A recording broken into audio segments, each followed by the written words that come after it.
예레미야 51장 54절에서 58절까지 하나님의 말씀은 예레미야 51장 54절에서 64절입니다. 예레미야 51장 54절 바벨론으로부터 부르짖는 소리가 들리도다. 갈대아 사람의 땅에 큰 파멸의 소리가 들리도다. 이는 여호와께서 바벨론을 강타하게 하사 그 큰 소리를 하시니라. 원수는 나무같이 그 바다가 싸나오며 그 물결을 모르는 소리를 내는다. 곧 멸망시키는 자가 바벨론에 이르렀음이라.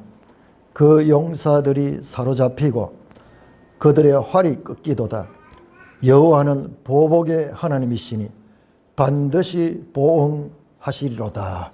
만군의 여호와가 일컫는 왕이 이와 같이 말씀하시되 내가 그 오반들과 지혜 있는 자들과 도객들과 태수들과 군자들을 취하게 하리니 그들이 영원히 잠들어 깨어나지 못하리라. 만군의 여호와께서 이와 같이 말씀하시니라.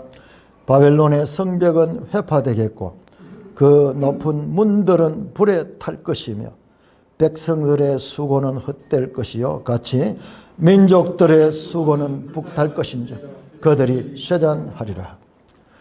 하나님 아버지 은혜를 감사합니다. 바벨론 멸망을 통하여서 우리에게 말씀하시고자 하는 하나님의 뜻을 바르게 깨닫게 하여 주시옵소서. 예수님 이름으로 감사하며 기도드리옵나이다. 아멘. 자, 오전에는 바벨론 멸망을 하나님께서 말씀하시면서 두 가지, 하나는 선지자가 예언하던 그 당대에 관한 예언이 선포되면서 동시에 먼 미래 세상 끝날에 대한 하나님의 예언이 동시에 혼재되어 있다.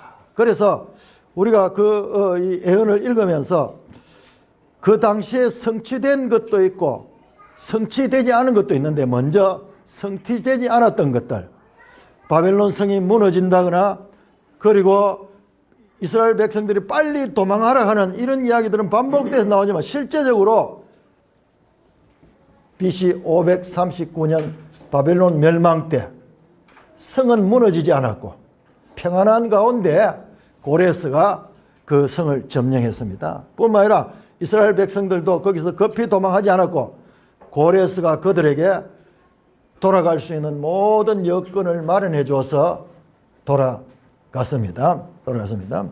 그래서 먼저 바벨론 멸망에 대한 예레미야의 말씀 가운데 성취되지 않았던 부분, 그런데 그것을 보니까는 그것들은 전부 다 요한계시록의 14장부터 18장까지는 요한계시록의 그 말씀들이 그대로 옮겨지는 것을 부분적으로 확인했습니다. 그러니까는 그 당시에 이루어지지 않는 이야기들은 먼 미래에 관한 이야기인데 그것들이 틀린 것이 아니라, 분명히 예언했는데 실제는 그와 같지 않은 것, 틀린 것이 아니라 그것은 장차 예수님의 재림 때 이 세상을 심판할 때 나타나는 그 예언들로서 아직도 성취되지 않지만 그러나 예수님의 재림 때 반드시 성취될 일이라는 것을 암시를 하고 있습니다. 그러면 오늘 오후 이 시간에는 그 당시에 한 예언인데 그대로 그 당시에 정확하게 성취되는 부분, 성취되는 부분이 있고 성취되지 않은 부분인데, 만약 아무것도 성취되지 않았으면은, 그 당대에 성취되지 않았으면은 장차 있을 그 이야기도 성취 안 될 가능성이 있지만은, 그러나 그 당시에 하나님 말씀대로 성취되었다 그러면은 아직까지 성취되지 않았지만은 장차 예수님의 재림의 때 반드시 성취될 일이라는 것을 우리가 이 하나의 보증을 할 수 있는 거예요. 성취된 것을 통해 가지고 성취되지 않았지만은 장차 성취될 일을 하나의 그 당시에 성취된 일을 통해서 하나의 보증을 할 수가 있습니다. 여러분, 하나님께서 바벨론을 심판 가운데 유독 강조하는 게 있어요. 유독 강조하는 게 있습니다. 그것이 무엇이냐 그러면은 50장 28절 한번 보세요. 50장 28절. 되게 복잡하고 산만한 것 같지만은요, 딱 핵심이 있고 질서가 있어요. 자, 50장 28절 우리 같이 한번 읽습니다. 시작. 바벨론 땅에서 도피한 자의 소리여, 시온에서 우리 하나님 여호와 보복하시는 것, 그의 성전에 보복하신 것을 선포하는 소리로다. 자, 그의 성전에 보복하시는 것. 야, 이게 무슨 말이지? 성전에 보복하시는 것? 무슨 말이지? 그래서 제가 이 원어를 찾아보니까는 성전을 짓밟아서 성전을 파괴했는 그 이야기를 하는 거예요. 그래서 세번역이나 이런 데 보면은 성전을 짓밟은 것에 대해서 보복한다. 자, 51장 11절도 보세요. 51장 11절. 같이 읽습니다. 시작. 화살을 갈며 둥근 방패를 준비하라. 여호와께서 메대 왕들의 마음을 부추기사 바벨론을 멸하시기로 뜻하시느니 이는 여호와께서 보복하신 것 곧 그의 성전을 위하여 보복하시라. 자, 이것도 성전을 위하여 보복한데 분명한 뜻은 성전을 짓밟은 일에 대한 보복이라는 거야. 성전을 무시하고 하나님의 성전을 사람들이 마음대로 짓밟고 성전을 파괴한 그것에 대한 보복한다는 거예요. 자, 51절, 51장 51절. 그 수많은 바벨론의 죄악 가운데서 하나님이 가장 주의 깊게 지적하는 것은 성전에 대한 잘못이에요. 성전. 자, 51장 51절 같이 읽습니다. 시작. 외국인이 여호와의 거룩한 성전에 들어가므로 우리가 책망을 들으며 수치를 당하여 모욕이 우리 얼굴에 덮었느니라. 외국인이 세번역에서는요, 오랑캐들이 여호와의 성전을 짓밟았으므로 이런 식으로 보여요. 이방인들이 마음대로 여호와의 거룩한 성전에는 택한 백성만 들어갈 수 있는데 그 오랑캐 같은 이방인들이 하나님의 거룩한 성전을 짓밟음으로 그 일로 우리가 하나님 백성들이 책망을 듣고 수치를 당하며 모욕이 우리 얼굴을 덮였다. 이 일이 그렇게 하나님 보시기에 가정한 일이고 하나님 보시기에 악한 일이었던 것입니다. 여러분, 성전은 하나님의 임재를 상징하는 공간이죠. 성전에 지성소가 있잖아요. 그 지성소는 하나님이 계시는 곳이에요. 그런데 이방인들이, 바벨론 사람들이 성전을 마구 짓밟으면서 그 성전을 다 무너뜨리고 거기다 불태우고 성전에서 행한 죄는 하나님에 대한 신성모독의 죄라는 것입니다. 이 성전에서 행한 이 악행, 이것은요,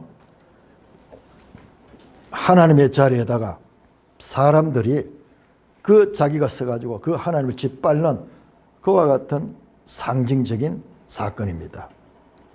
자, 그런데 이 성전에서 행한 이 악행을 하나님이 보복하는 거예요. 보복하는데 그 이미지가 무슨 이미지냐? 술 취했는 이미지, 술 취했는 이미지. 자, 다시 한번 볼까요? 51장 7절 보세요. 51장 7절. 바벨론은 여호와의 손에 잡혀서 온 세계가 취하게 하는 금잔이라 뭇 민족이 그 포도주를 마심으로 미쳤도다. 여러분, 계시록 아까 봤는데요, 그 내용이 전부 포도주 마시고 취했는 그 내용과 연결돼서 하나님의 진노의 포도주, 온 세계가 취하게 하는 금잔, 그 금잔을 마시면은 뭇 민족이 그 포도주를 마심으로 미치는 거예요. 바벨론의 사상에 물들어 버린 거예요. 오늘날 세상에 보면은요, 지금 갑자기 동성애, 그 다음에 무슨 이런 일들이 얼마나 많아요.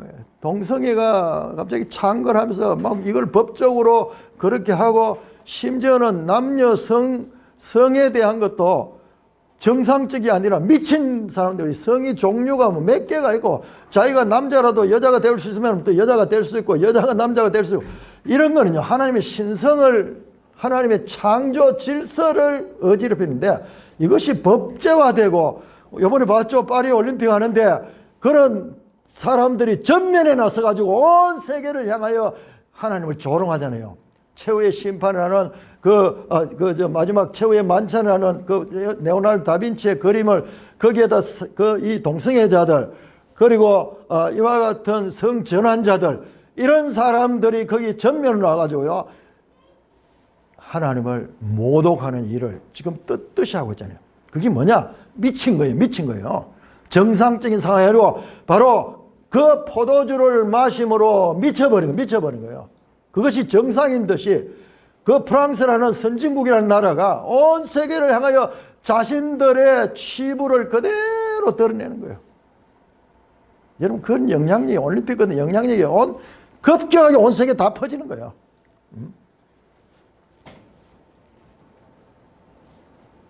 자, 39절 한번 보세요. 51장 39절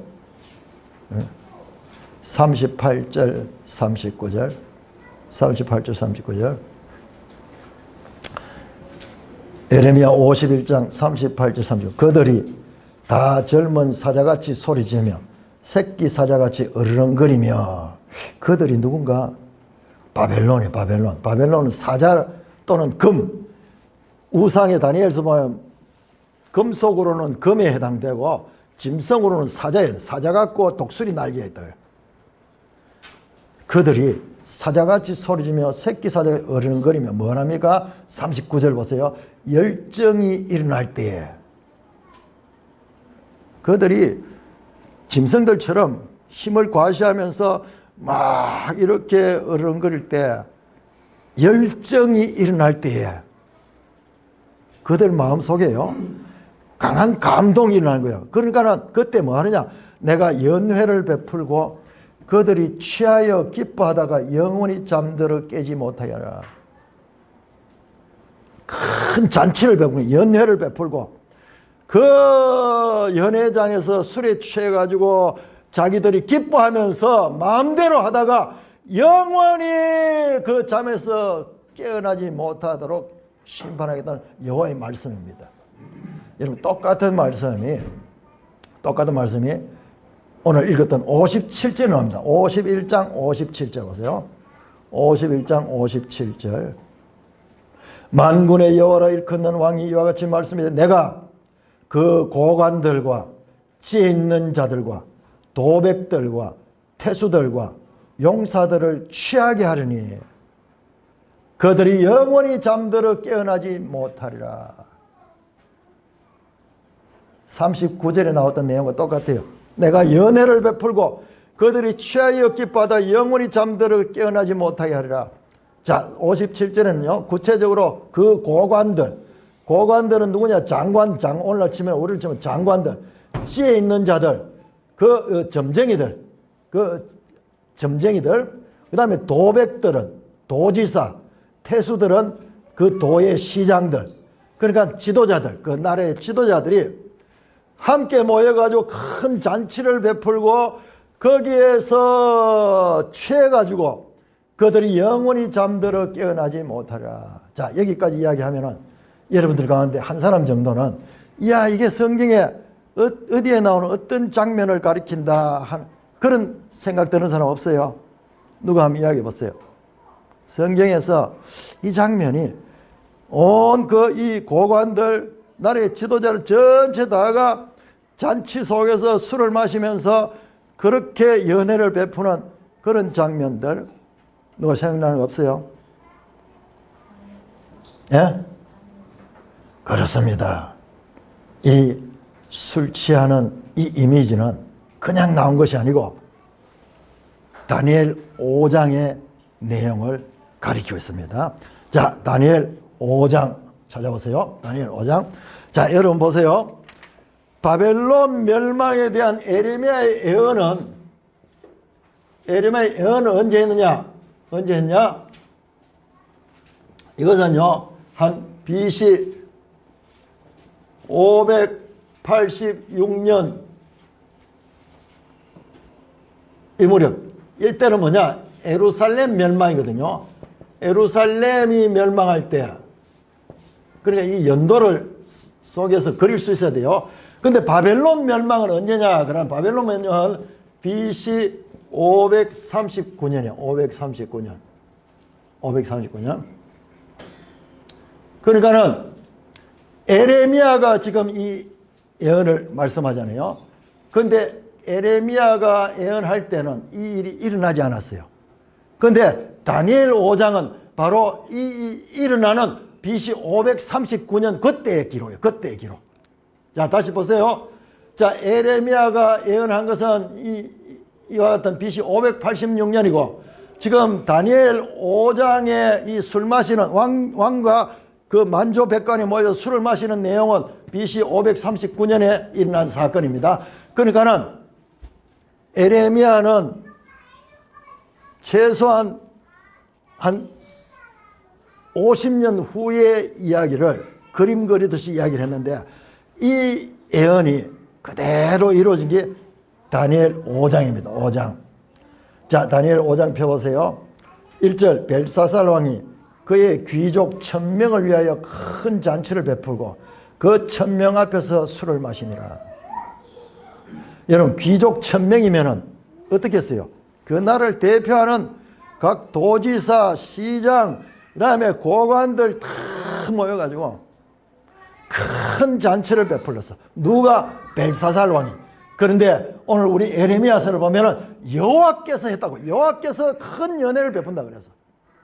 여러분, 벨사살이 실제로 행하고 있지만은 그 벨사살의 행동은 하나님의 주권적 통치 안에서 자기도 모르게 그 일을 하는 거예요.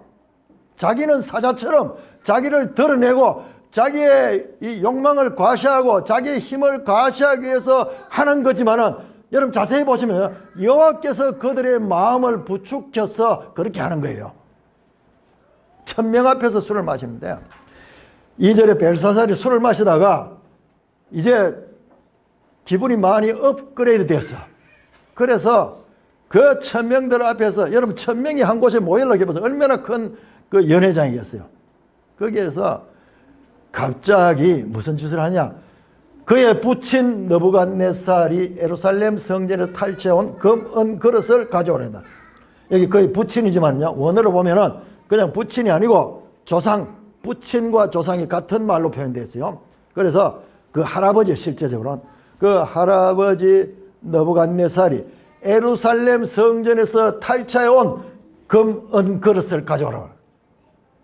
갑자기 술이 취해가지고 부활을 시켜가지고 그 예루살렘 망할 때 이때 느부갓네살이 성전에서 탈취해온 그것을 이때 끄잡아내라고 하는 거예요. 왜? 이는 2절 후반절입니다. 이는 왕과 귀족들과 왕후들과 후궁들이 다 그것으로 마셔요. 그 모인 1000명이 이 예루살렘 성전의 그릇에다가 술을 부어가지고 마시려고 하는 거예요.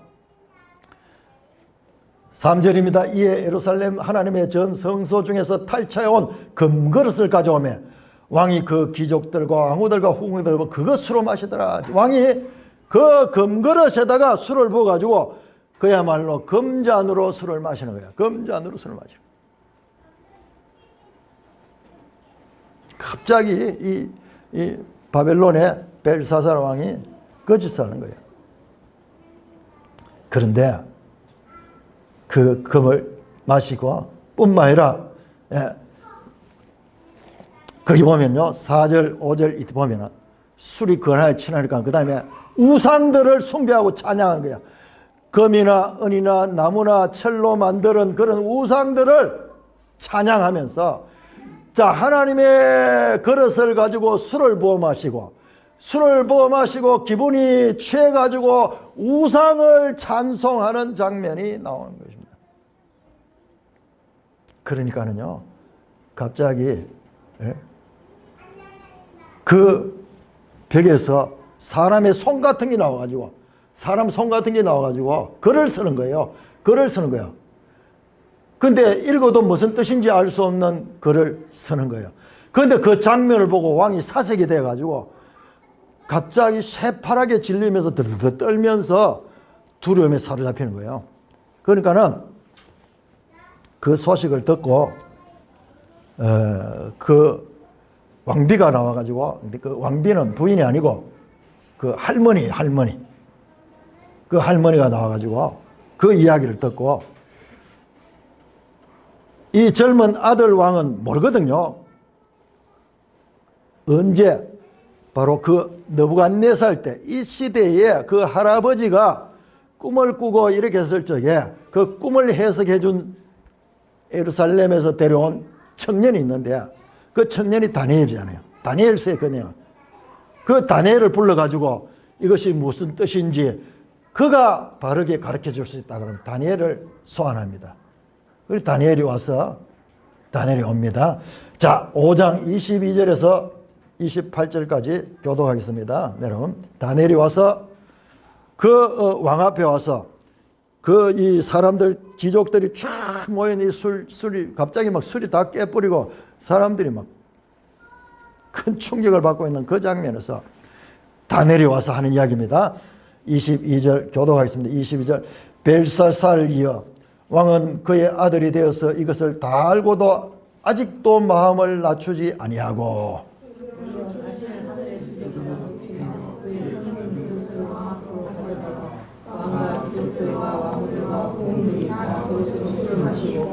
왕도 그도 지도 알지도 못하는 그 문들이 살아나고 그걸로 만든 신전을 형상하고 우리로 왕의 모든 주장하시고 왕의 모든 일을 작동하신 하나님께 자, 그 손이 나타나서 그 벨사살을 두려움에 떨게 한 이유가 나온 거예요.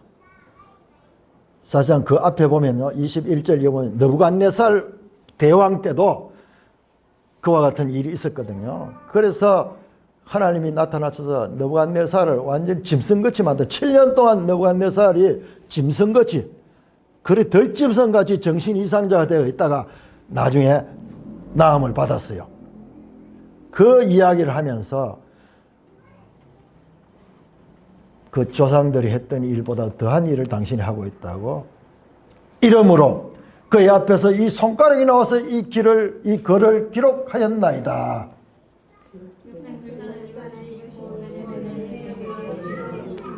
그 글을 해석하는데 메네는 하나님이 이미 왕의 나라 시대에 세워서 그것을 끝나게 하셨다 하며, 베레스는 같이 왕의 나라가 나뉘어서 메대와 바사 사람에 준바되었다 하미니라. 해석을 한 거예요. 이것은 왕이 저울을 달아보니 왕이 도저히 심판을 받지 않고는, 처벌하지 않고는 견딜 수 없는 죄를 지었다. 도가 없는 행위. 저울을 보니까 저울이 지나쳐 버렸어. 어느 정도까지는 유예를 하는데 그 도가 지나쳐 버렸어. 그 결과 왕의 나라가 나뉘어서 메대와 바사 사람이 준바되었다.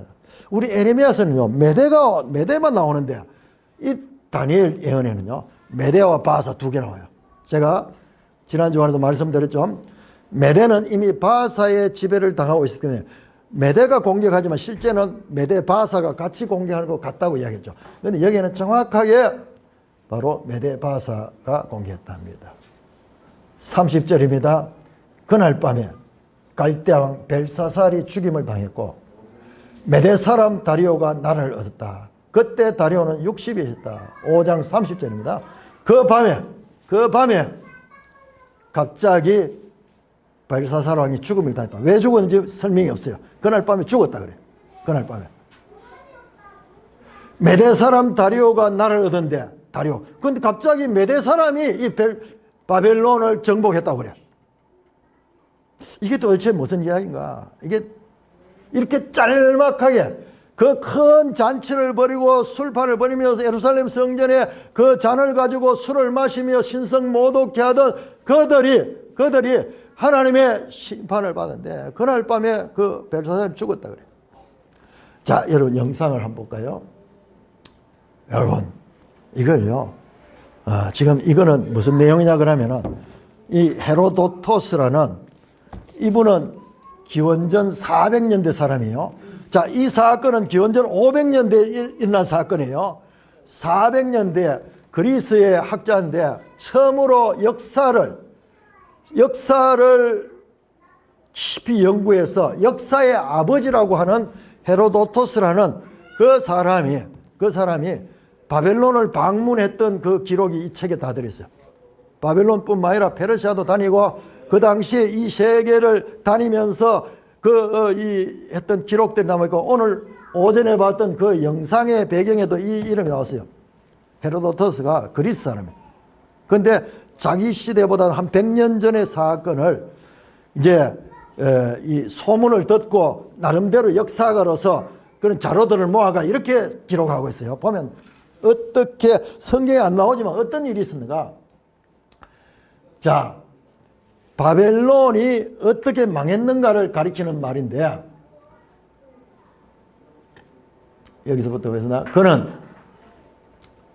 그 모세 도착해 강과 모세 전에 바벨론 여왕이 했던 것 똑같은 짓을 했으니 즉 뭐냐 운하를 파 높이 데운 못으로 강물이 흘러들게 했던 것이다. 무슨 말이냐 그러면요. 아까 그림에 봤잖아요. 유프라테스 강이 있어가지고 바벨론 성을 공격하려고 하면 그 강을 건너야 된대. 그 강의 다리를 막아버리고요. 그렇게 하면 못 건너는 거예요. 들어오려고 하면 그 강을 건너야 그 강은 폭이 넓고 그 다음에 물살이 세가지고 군대가 들어갈 수 없는 거예요. 그래서 바벨론 안에서는요. 크고 견고한 성 속에서 자기들은 평안을 누리며 아무도 자기들을 무너뜨릴 나라는 없다고 그렇게 자기들은 믿고 굳건하게 믿고 있는 거예요. 그런데 어떻게 했노 하면은 저 강의 위에 있는 물을 옆으로 빼가지고 큰 저수지 있는데 그쪽으로 강 상류의 물을 바벨론 성이 있는 그 강 상류의 물을 옆으로 빼가지고 여러 군데로 뺏는 거예요. 그래서 그리하여 강물이 빠지자 엣 하상은 걸어서 건널 수 있겠다. 군사가 그 바벨론 유프라테스 강물을 건너가지고 그 성에 침공했는 거예요. 그리하여 퀴로스가 고레스를 해야 합니다. 퀴로스가 강가에 배치해둔 페르사인들이 하상을 통해 바빌론으로 쳐들어갔다. 바빌론 안에서는 이런 일을 꿈에도 생각하지 못하고 지금 뭐 하냐 하면 잔치를 벌이고 있는, 이 잔치를 벌이고 있는 거예요. 그 성경에 그 내용이 나오거든요. 자, 그러자 유프라테스 강은 물이 빠져 넓적다리 중앙까지 밖에 이 정도로 건너간 거예요. 군사들이 건너. 자, 다음 한번 보세요. 다음 영상. 야. 자, 보세요. 만약 바벨론인들이 고레스의 의도를 사전에 들었거나 알았더라면 펠사인들이 도시로 쳐들어오지 못해 비참하게 도륙했을 것이다. 성 위에서 오는 거 같아요. 막 화살로 쏘거나 이렇게 해서 그 강 건너는 그대로 동안에 던지거든요. 그런데 이렇게 할 줄은 꿈에도 생각 못했는 거야. 만약 그들이 강으로 내려가는 뒷문을 모두 잠그고 강을 따라 산 다미에 올라가기만 했더라면 페르사인들은 통발에든 물고기 잡듯 했을 것이다. 그러나 페리스티아인들의 기습은 그들에게는 천만 뜻밖에 없다. 상상도 못한 일인가. 그곳 주민의 말에 따르면 바빌론은 넓어서 도심에 사는 사람들은 도시 외곽이 이미 적군의 손에 떨어졌을 때에도 적군이 쳐들어온 사실조차 몰랐단다. 하도 성이 크고 자기들은 안전하다고 믿고 있기 때문에 한쪽에서 전쟁이 일어나도 그 안에 있는 사람은 모르는 거예요. 그리고 그날은 축제일이라. 여러분, 바벨론이 망한 날이 축제일이라. 성경에 안 나오지만 큰 잔치를 베푸는 날이에요. 연례를 봐. 그들은 이 시각 한창 춤을 추며 놀았다고 한다.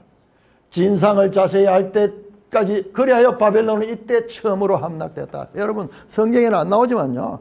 그날 큰 잔치를 벌인 사건이 나오고 이러지만 역사가들의 입장에서는요. 그때 그 바벨론 성 안에 큰 이 축제가 있었던 거예요. 주제는. 그리고 이 페르시아 군대가 쳐들어가는 것을 아무도 몰랐는 거예요. 뿐만 아니라 이미 앞쪽에 있는 많은 바벨론 사람들은 고레스의 군대를 그냥 항복하면서 그들을 용납해 주는 거예요. 다음 화면. 자, 이거는요.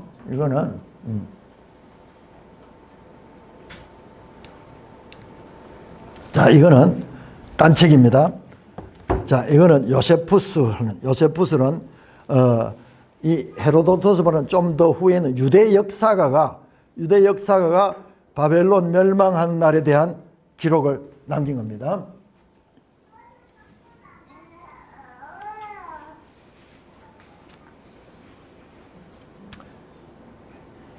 자, 그로부터 얼마 안 있어 왕과 바벨론 시는 바사왕 고레스의 손에 들어가게 되었다. 바벨론이 함락된 것은 벨사살 왕, 우리 성경에 나온 그 왕입니다. 그의 제2, 제17년에 일어난 비극이었다. 역사 기록에 따르면 느부갓네살 왕의 후손의 종말은 이와 같다. 다리오가 그의 친족 고레스와 함께 바벨론을 칠거. 자, 우리 성경에 보면 다리오가 그날 나라를 얻었다 했거든요. 그러니까 이게 정확하게 보면요, 고레스의 명령을 받은 다리오 장군이 그 침입했는 거예요. 그때 그의 나이 62세였다. 그는 아스티아거스의 아들로서 헬라 세계에서는 다른 이름으로 불리고 있다. 다윗이 그는 선지자 다니엘을 메대로 데려가서 곁에 두고 매우 존경했다. 그러면서 그때 이 다리오라는 이름의 메대 사람이 바벨론 성을 점령했다고 나옵니다. 여러분, 우리 성경에 나오잖아요. 그 메대 사람 다리오가 나라는데 그때 다리오는 62세였더라. 여러분, 이렇게 성경에는 안 나오는데 가장 오래된 역사적 문헌들을 통해 보면 바벨론 멸망이 바사이면 성경에 안 나오는 내용들이 더 정보들이 많이 나옵니다. 바벨론을 무너뜨린 이스라엘의 해방자는 바사의 고레스 대왕입니다. 그런데 이사야 선지자는 고레스가 태어나기 200년 전에 장차 바벨론을 무너뜨리고 유다를 바벨론에서 해방시킬 고레스를 거명합니다. 우리 아까 찾아봤죠? 다시 한번 봅시다. 이사야 44장.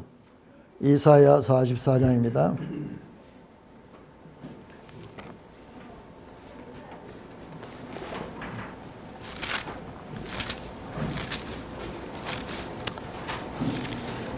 이사야 44장 26절부터 보면요. 26절부터요.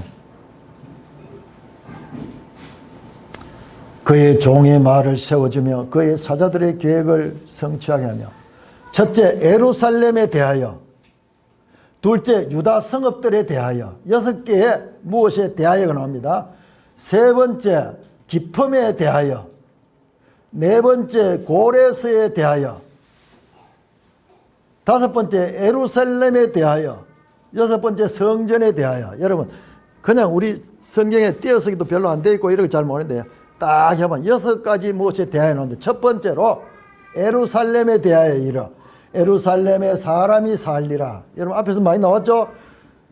나라가 망해가지고 황폐하게 되면 사람이나 짐승이나 살지 않는 곳이잖아요.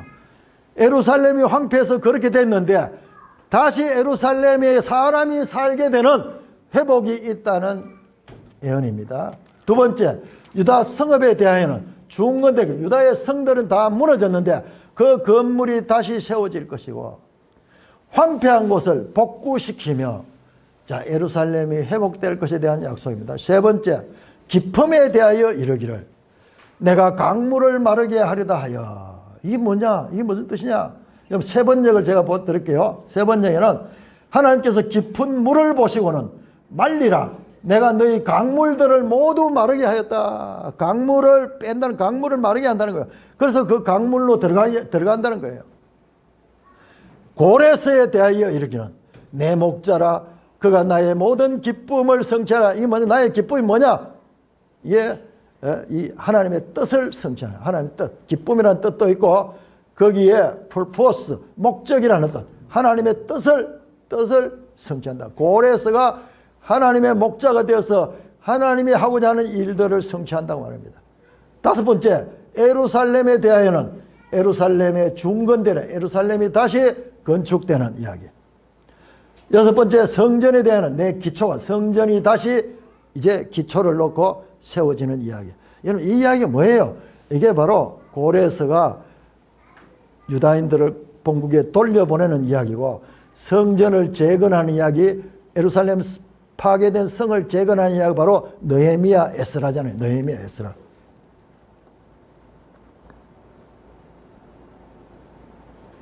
(45장 1절입니다) 여호와께서 그의 기름 부음을 받은 고레스에 대하여 이름한다. 말씀드렸죠. 고레스는 이방인인데 하나님께서 메시아로 기름 부음을 받은 고레스에게 말한 거야. 내가 그의 오른손을 붙들고 그 앞에 열국을 항변, 내가 왕들의 허리를 풀어 그 앞에 보냐. 하나님이 고레스를 붙들고 온 세상을 지배할 수 있는 힘을 준다는 거예요. 4절입니다. 4절 5절 같이 읽습니다. 4절 5절 시작. 내가 나의 종 야곱, 내가 택한 자 이스라엘을 위하여 내 이름을 불러 너는 나를 알지 못하였지라도 너게 칭호를 주었노라. 나는 여호와라, 나 외에 다른 이가 없나니 나밖에 신이 없느라. 너는 나를 알지 못할지라도 나는 내 띠를 동일 것이고. 고레스는 하나님 모르지만은 하나님께서 고레스를 사용하시는 것입니다. 해 뜨는 곳에서든지 지는 곳에든지 나밖에 다른 이가 없는 줄 알게 하라. 나는 여호와라, 다른 이가 없느니라. 이렇게 하나님께서 이사야를 통하여, 예레미야를 통하여, 다니엘을 통하여 흩어져 있는 자료들을 모아보고, 그 다음에 이와 같은 고대의 역사들을 모아보니까는 바벨론이 멸망했던 퍼즐이 맞춰지는 거예요. 벨사살이 그날에 죽었는데 어떻게 죽었는가, 제가 역사를 더 깊이 보니까는요, 자국민에 대해서 암살당했어요. 모든 바벨론 사람들이 그 고레스의 군대 앞에 항복했고 무혈입성, 싸우지 않고 성을 불태우지도 않고 성을 파괴하지도 않고 그냥 피를 흘리지 않고 성을, 그 내용이 고레스 실린더, 아까 우리 지도책에 봤죠? 고레스 큰 원통형, 거기에 다 글로 새겨져 있어요. 그날 고레스가 들어갈 적에 바벨론은 그들을, 고레스를 바벨론의 해방자로 맞아들였다. 그렇게 하면서 바로 하나님께서 페르시아의 고레스를 통해 바벨론을 멸망시킨 내용이 나옵니다. 그런데 여기서 끝나지 않습니다. 자, 요한계시록 16장 한번. 요한계시록 16장. 큰 강을 말라가지고 그 강을 통해 가지고 바벨론을 멸망시킨 그 사건, 역사적 사건, 그 사건이 계시록 16장에 이것이 세상의 종말에 있을 큰 전쟁에 관한 이야기로 지금 나타납니다. 16장, 요한계시록 16장 12절, 또 여섯째 천사가 그 대접을 큰 강 유브라데의 소돔에 강물이 말라서 동방에서 오는 왕들의 길이 예비되다. 야, 유브라데스 강이 말라가지고 그 강길로 동방의 왕들이 오는 길이 마련되는, 길이 마련. 마치 고레스 시대에 그 강을 통해 가지고 바벨론을 점령한 것처럼. 그런데 13절, 또 내가 보매 개구리 같은 새 더러운 영이 용의 입과 짐승의 입과 거짓 선지자 입에 나오니. 자, 용의 입, 짐승의 입, 거짓 선지자, 요게 악의 삼위일체예요. 악의 삼위일체. 예? 바로 용과 짐승과 거짓 선지자. 용은 마귀예요, 마귀. 마귀와 짐승은 세상 나라들, 그 다음에 거짓 선지자, 온 세상을 사탄의 말로 거짓시키는 그 영들. 그 세 명을 합쳐가지고 그들은 귀신의 영이라. 이적을 행하여 온 천하 왕들이 가서 하나님 전능하신 날에 있을 전쟁을, 큰 날에 있을 전쟁을 위하여, 그러면 큰 세계적인 세상의 마지막 전쟁을 위하여 그들을 모읍니다. 자, 그때 보세요. 15절에 보라, 내가 도둑같이 오리니 누구든지 깨어 자기 옷을 지켜 벌거벗고 다니지 않으면 부끄러움을 보지 않는 자는 복이 있도다. 이때 주님이 재림하는 거예요. 도둑같이 임하는 거예요. 아무도 알지 못할 때 주님이 호련히 재림했어서 어떻게 하느냐? 깨어서 자기 옷을 지키고 벌거벗고 다니는 자는 부끄러운 버져 복이 있다. 이 하나님 앞에 깨어있는 자들은요, 그 영적 전쟁의 승리를 보게 되는 거예요. 자, 16절입니다. 새 영이, 앞에 나오는 그 악의 영이 히브리어로 아마겟돈이라는 곳으로 왕들을 모으더라. 아마겟돈 전쟁이 바로 이거예요. 아마겟돈, 히브리어로 아마겟돈, 이게 하르 머깃도 산. 여러분, 이게 과거 이스라엘 요시야 왕이 전쟁에 나가서 죽었던 그 산, 그 지역이에요. 그 지역. 그래서 오늘날 아마겟돈 전쟁 가면 세계 전쟁이 아닌데 지금 그 이야기예요. 그래서 세상 나라 왕들이 다 모여가지고 하나님을 대적하기 위해서 그 배후에는 용과 짐승과 거짓 선자 그게 있고 이게 등장하는 거예요. 17절입니다. 일곱째 천사가 그 대접을 공중에서 해요. 자, 여러분 이 이야기들이 전부 다 대접과 연관되어 있어요. 일곱째 대접은 마지막이에요. 마지막. 일곱 나팔, 일곱 인, 일곱 대접 심한데 일곱은 항상 그 끝이에요. 끝. 그 대접을 공중에서 큰 음성이 성전에서 보좌로부터 나와서 되었다. 끝이에요. 됐다. 다 게임 오버. 끝났다. 완성됐다. 번개 음성들과 우레 소리가 또 지진이 있어 얼마나 큰지 사람이 땅에 있어 온 이래로 큰 지진이 없더라. 큰 성이 세 갈래로 갈라지고 만국의 성들로 무너지니 큰 성 바벨론이 하나님 앞에 기억합니다. 맹렬한 진노의 포도주를 잘 만든다. 그렇게 해서 바벨론 성이 망하는 거예요. 여러분 17장 18장은 이 바벨론 성이 망하는 장면을 더 자세하게 보여주는 거예요.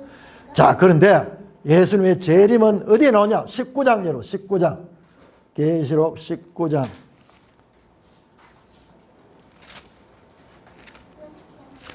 어마어마한 인류의 대사건에 대한 예언이 이 에레미야 바벨론 멸망 속에 거기에 겹쳐서 표현되고 있습니다.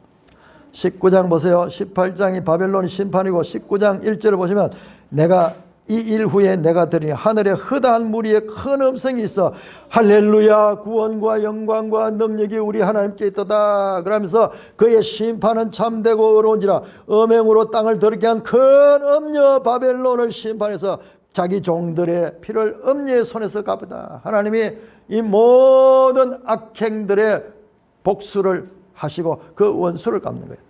두 번째로 3절에 또 할렐루야 하늘에서는 찬양이 일어나고 그 다음에 또 다른 하늘에 11절 보세요. 또 내가 하늘에 열린 것을 보니 보라 백마와 그것을 탄 자가 있으니 그 이름은 충신과 진실이라 그가 공의로 심판하며 싸우라. 전쟁을 하는 거예요. 전쟁하는데 누구냐 백마를 타고 있는 자가 있는데 그 눈은 불꽃 같고 그 머리에는 많은 관들이 있고 또 이름 같은 성것이 있는데 자기밖에 아는 이가 없고 그가 또 피 뿌린 옷을 입고 있는데 그 이름은 하나님의 말씀이라 하더라. 하늘에 백마를 탄 자가 등장하는데 하늘에 있는 군대들이 희고 깨끗한 세마포 옷을 입고 백마를 타고 그를 따르더라. 그 앞서서 백마 탄 그런 용사가 등장하고요. 그 뒤에 하늘에 많은 천사들이 그 뒤를 따르면서 전쟁을 하는 거야. 전쟁하는 거야. 자, 그의 입에서는 예리한 금이 나오니 15절입니다.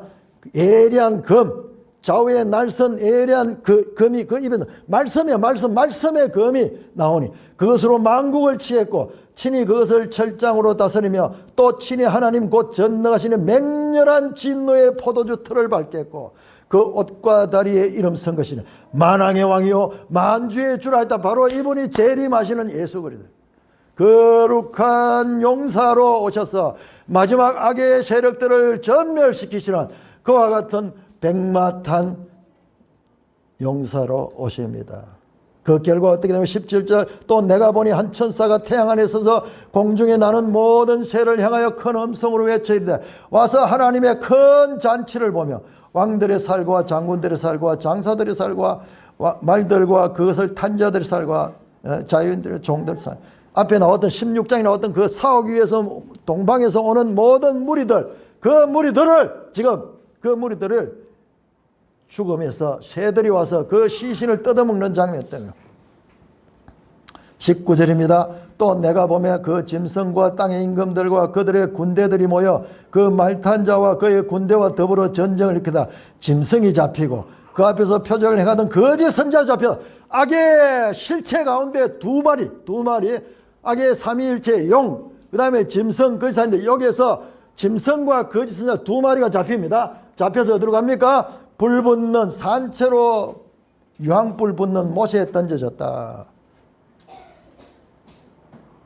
20장입니다. 한 마리 남았죠. 한 마리는 어디 갔냐? 20장 10절입니다. 20장 10절.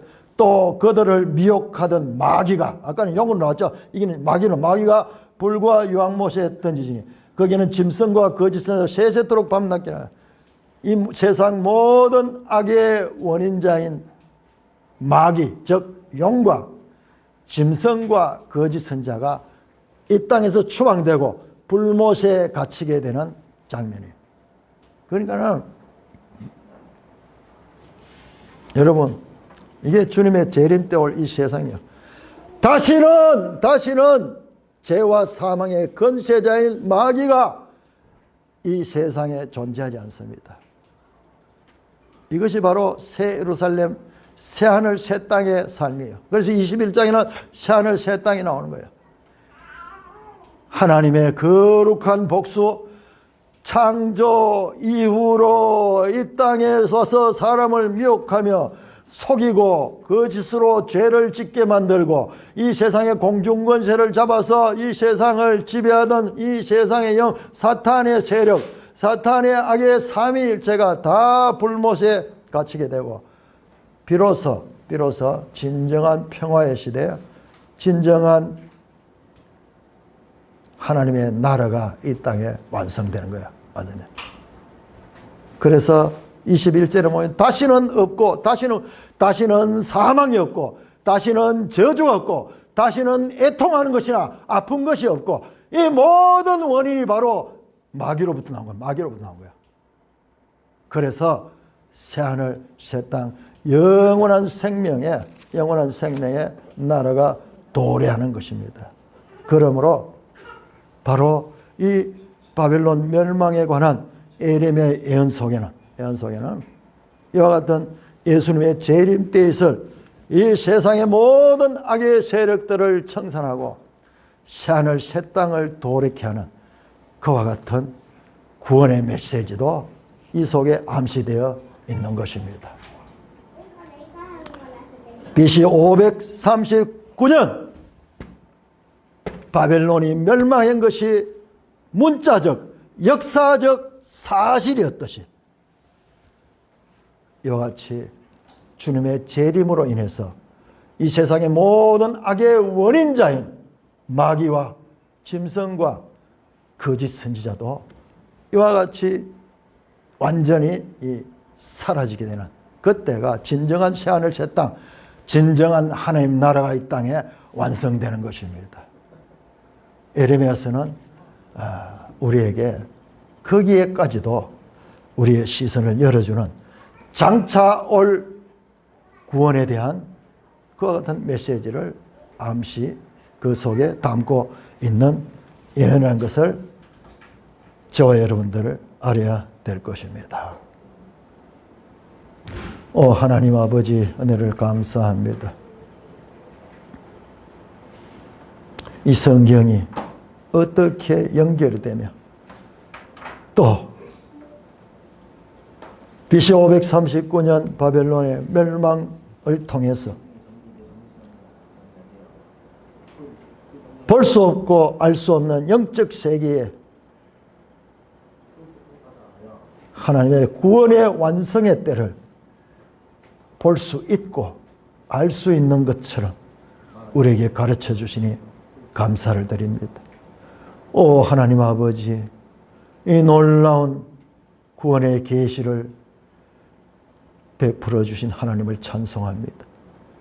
영광 존귀 찬송 주님 세세토록 받아 누리시옵소서. 우리 주 예수 그리스도의 이름으로 감사하며 기도드리옵나이다. 아멘.